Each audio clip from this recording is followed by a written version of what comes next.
Bonjour mes amis, je suis ravie de vous retrouver afin de voir avec vous les énergies de ce 18 décembre 2024. Alors toujours dans le cadre du calendrier de l'Avent, je vais donc tirer deux cartes du petit Lenormand des Fées.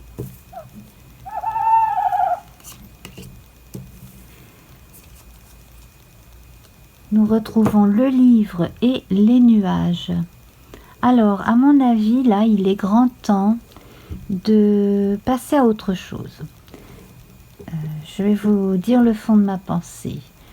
Par rapport à des choses que vous avez écrites et que vous n'avez pas encore montrées, il serait peut-être temps de les montrer. Alors, ça peut être à un proche, ça peut être à un éditeur, surtout s'il s'agit de littérature, bien sûr.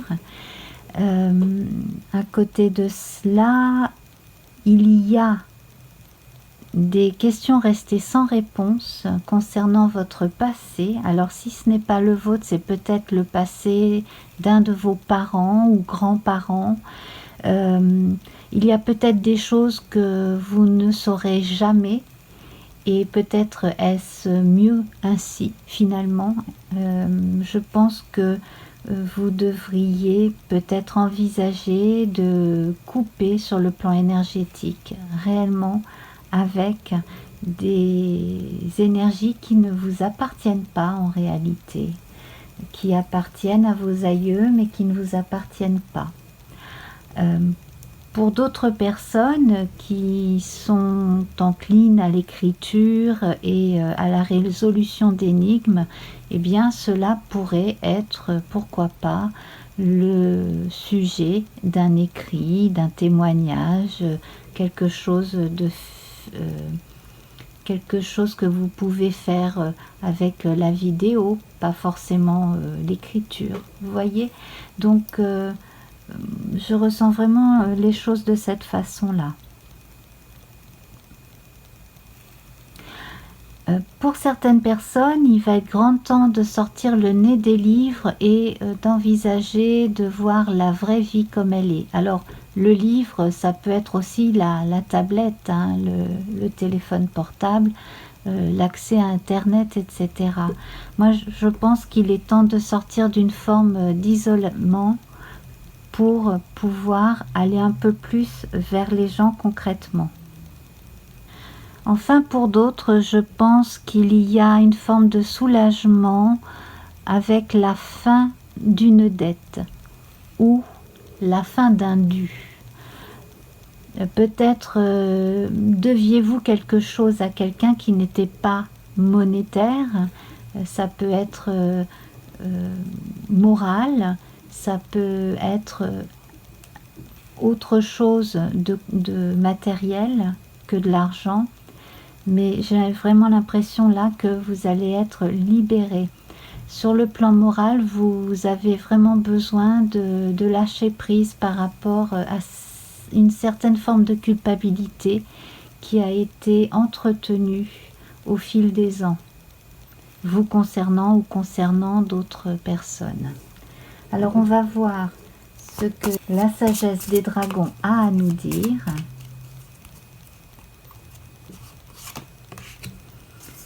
Et on va évoquer le calme.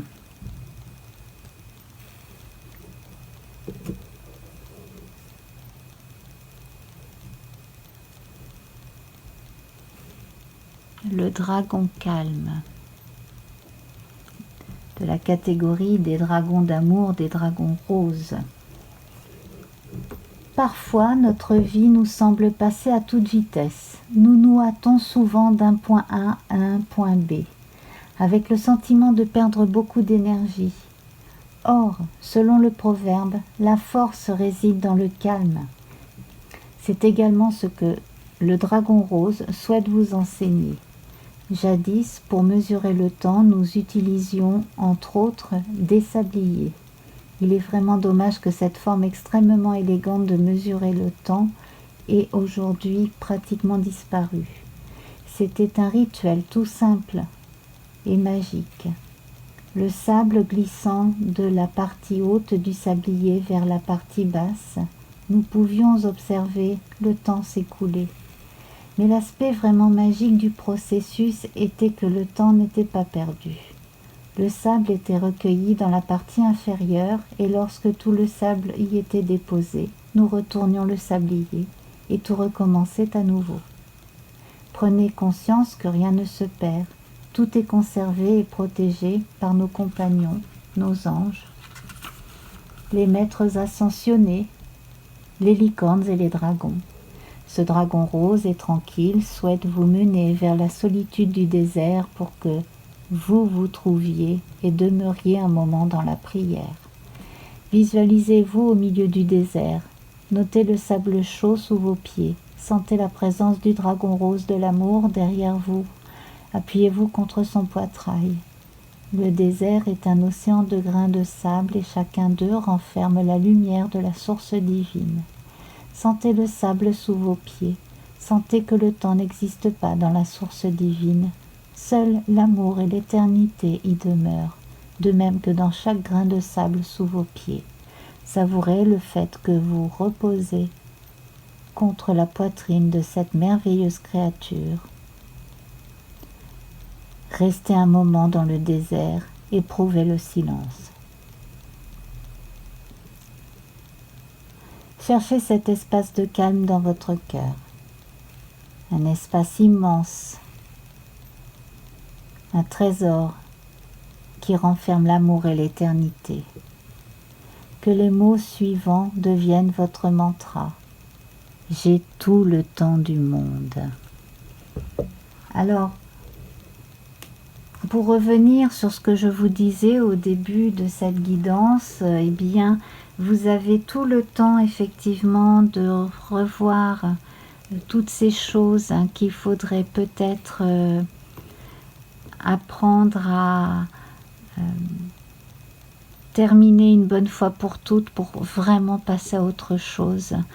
Prenez votre temps, mais si vous commenciez déjà à y réfléchir aujourd'hui, ce serait franchement pas mal. Voilà. Je vous souhaite une merveilleuse journée. À demain, namasté. Au revoir.